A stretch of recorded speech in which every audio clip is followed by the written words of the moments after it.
Everybody, welcome to Command Modern Air and Naval Operations. This is the import file tutorial. Imports are probably one of the best features of our scenario editor. It basically allows players to save units and objects from one scenario and then import them into another. It's probably not a big deal in terms of one or two units, but when you look at an air base that could be hundreds of units large and take hours to complete, this feature basically makes the player go through that only once, and then they can import it again into any scenario with relatively few clicks. The good news is that we've also constructed or pre-constructed thousands of air bases and airports ports for players to use and import in, saving them the build time completely. So to start, we'll look at how to build an import file, and then we'll look how to import them into a scenario.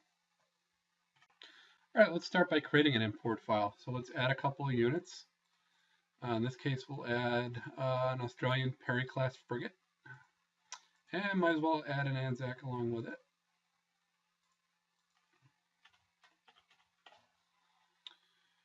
Okay, first thing you want to do is select the units so that they're highlighted. Go to the editor drop-down, select Import, Export Units, save selected units groups to a file. The Export Units Groups to a File dialog will appear. There are a bunch of text fields. Please do fill out the name. So in this case, we'll call it AU Surface Action Group 2013.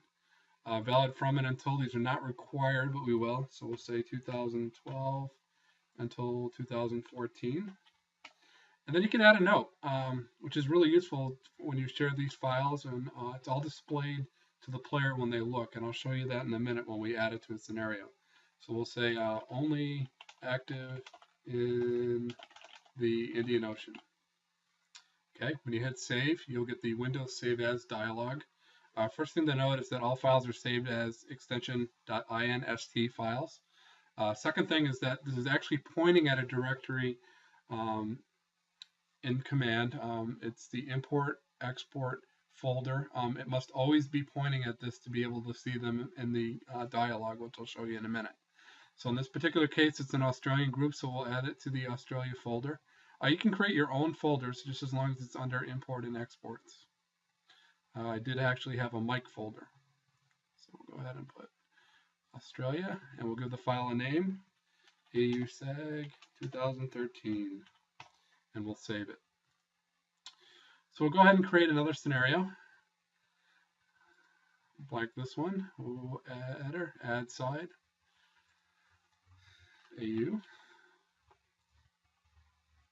Okay, now to import them into a scenario, go to Editor, Import Export Units, Load Units from a file.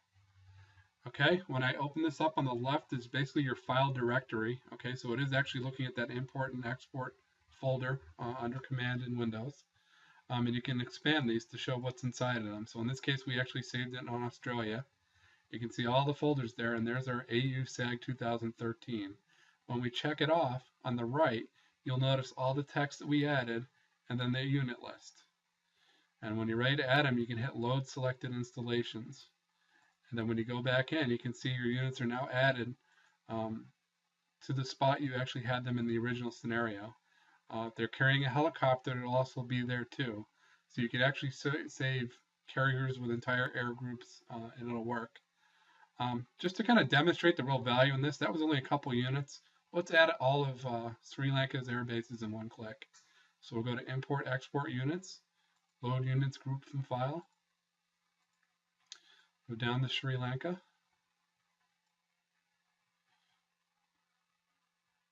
select it, hit Load Selected Installations, and you'll now notice that every air base is added. Now, if you had to do that by hand, that would have taken you all day. So it was only a couple of clicks. So I hope the value of all this is pretty apparent. And the other neat thing is you can actually share these files with other players. The only warnings we have to give is be well aware of any database updates. It'll actually pull using the DB IDs. So it should work in most cases, but if there's any massive change, they may not work. The other thing to note that there's two different databases. So if it's a file that was created with the Cold War database, it will not work with the database 3000. It does give you a warning when you try to do that, though. So This is import files. I hope you find it useful. I hope you use it, and please share with each other. Thank you. Bye.